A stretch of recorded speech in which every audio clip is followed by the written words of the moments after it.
रहती थी। उसका बेटा जैक काम नहीं करता था क्योंकि वो बहुत आलसी था। इसी वजह से उनके पास पैसे नहीं थे। माँ, खाने को कुछ है? मुझे भूख लगी है। दिन गुजरते गए, वो लोग और गरीब हो गए। एक वक्त आया जब उन्हें अपनी गाय मिल्क वाइट बेचनी पड़ी क्योंकि वो उसे खिला नहीं पा रहे थे। जैक की माँ ने उससे कहा कि गाय को बाजार ले जाकर सबसे अच्छे दाम में बेचना, शायद फिर वो खाने के लिए कुछ खरीद पाते। बाजार जाते समय जैक को एक अजीब दिखने वाला बूढ़ा मिला। उस बूढ़े आदमी ने गाय की तरफ देखा और जैक से कहा, हेलो मेरे बच्चे, अगर तुम मुझे तुम्हारी गाय दोगे तो मैं इसके बदले में तुम्हें काफी कीमती चीज दूंगा। जैक ये सुनकर काफी खुश हुआ। बूढ़े आदमी ने 5 बीन्स अपनी जेब से निकाली। बीन्स? पर ये जादुई बीन्स हैं। जैक को उस पर पहले तो विश्वास नहीं हुआ, पर वो बूढ़े इंसान ने कहा, सुनो मेरे बच्चे, तुम एक अच्छे और तेज लड़के हो, ये जादुई बीन्स ले लो, तुम्हें अफसोस नहीं होगा, मुझ पर यकीन करो।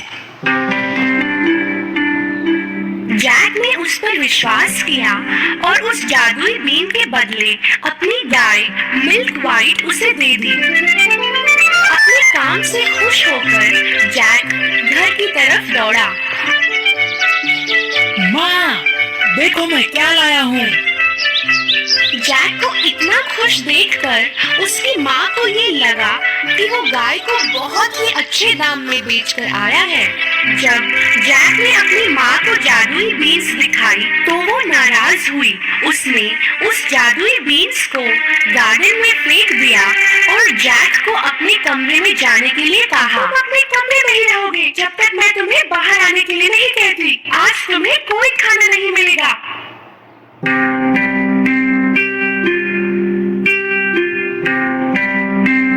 सुबह जैक ने अपनी खिड़की से बाहर झांका तो वो हैरान हो गया।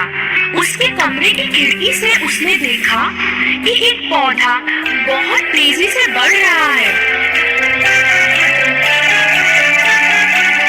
ये ना तो कोई साधारण पेड़ था, ना कोई फूल, ये जादुई बीन का पेड़ था। जैक ने उस विशाल बीन के पेड़ पर छलांग लगाई। उसके टेढ़े मेढ़े पत्तों पर सीढ़ियों की तरह चढ़ने लगा।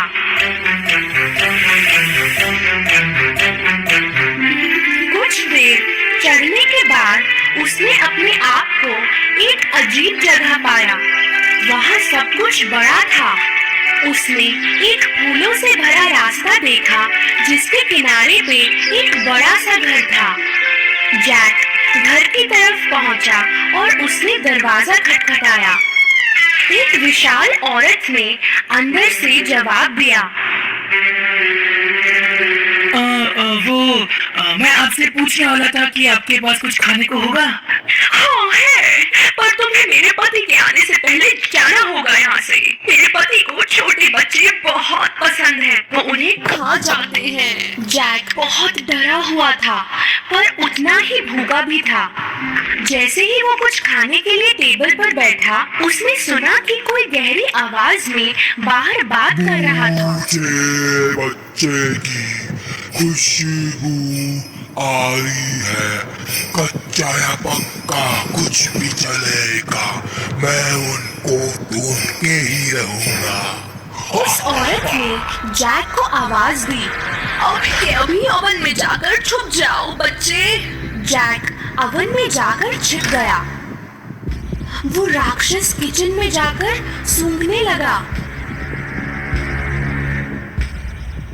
मुझे बच्चे की खुशबू आ रही है। क्या कह रहे हो जी? शायद आपको उस मीट की खुशबू आ रही है जो मैंने कल बिल्ली को खिलाया था। खाना हो जाने पर वो राक्षस अपने सोने के सिक्के गिनने लगा।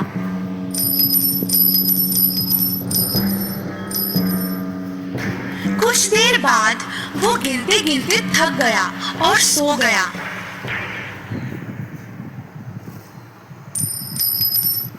जैक अवन से बाहर आया और उसने सोने के बैग को लिया।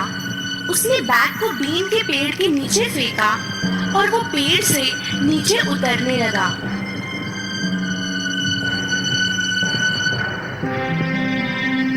उसने सोने से भरे बैग को उठाया और घर के अंदर दौड़ता हुआ गया।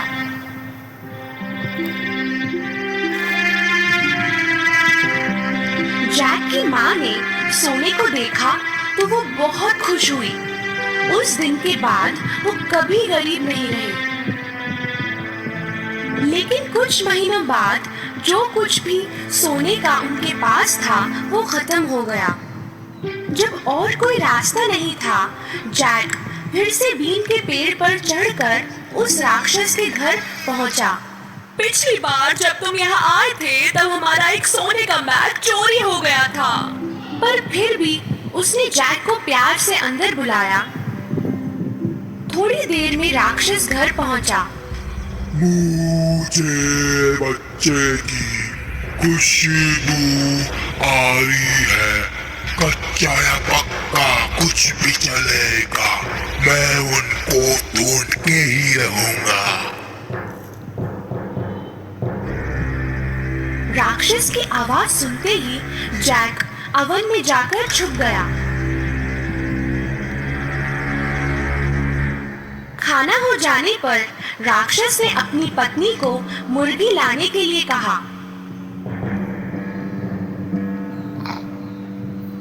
जब पत्नी मुर्गी लाई, उसने उस मुर्गी को अंडा देने को कहा।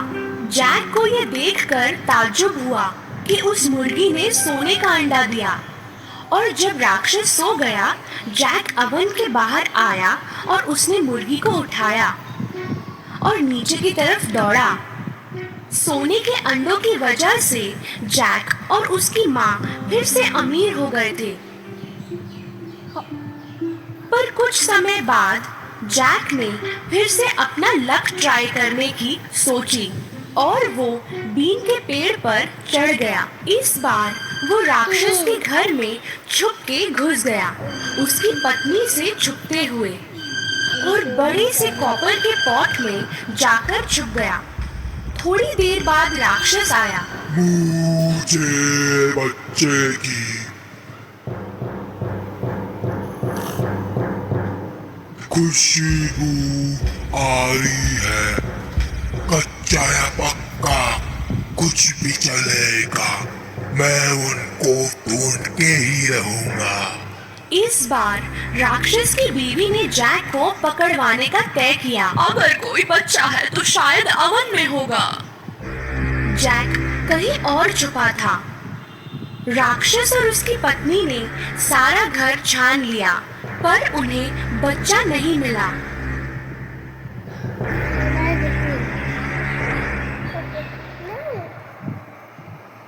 खाने के बाद राक्षस ने सोने की वीणा टेबल पर रखी और उसे बजाने का आदेश दिया। वीणा बजने लगी और राक्षस सो गया। इस बार जैक को ये वीणा किसी भी कीमत पर हासिल करनी थी, इसलिए वो राक्षस के घुटनों से चढ़ता हुआ टेबल पर पहुंचा। पर कुछ ऐसा हुआ जो वो सोच भी नहीं सकता था। वीणा चिल्लाई। जैक ने वीणा को अपने पीठ पर लेकर टेबल से छलांग लगाई। राक्षस उठ गया और जैक के पीछे दौड़ा। जैक बीन के पेड़ से तेजी से उतरने लगा और राक्षस उसके पीछे। जब वो घर पहुंचा, जैक ने अपनी माँ को बुलाया। माँ जल्दी, और आरी भी साथ लाना। उन्होंने बीन के पेड़ को काटना शुरू किया। आखिर उन्होंने बीन के पेड़ को काट दिया और राक्षस जोरों से नीचे जमीन पर गिर गया। वो दोनों राक्षस से सुरक्षित थे। हे भगवान, हम सुरक्षित थे। वो लोग ठीक थे, पर जैक को अपनी हरकत पर काफी पछतावा हो रहा था। वो अपनी लालच की वजह से आज जान खो बैठता। उसने अपनी माँ को वादा किया कि वो कभी भी चोरी नहीं करेगा और वो कल से बहुत मेहनत करेगा। उस दिन के बाद जैक और उसकी माँ कभी भी गरीब नहीं रहे। हाँ, उनके पास सोने के अंडे देने वाली मुर्गी थी मदद के लिए, पर जैक ने भी काम करना नहीं छोड़ा।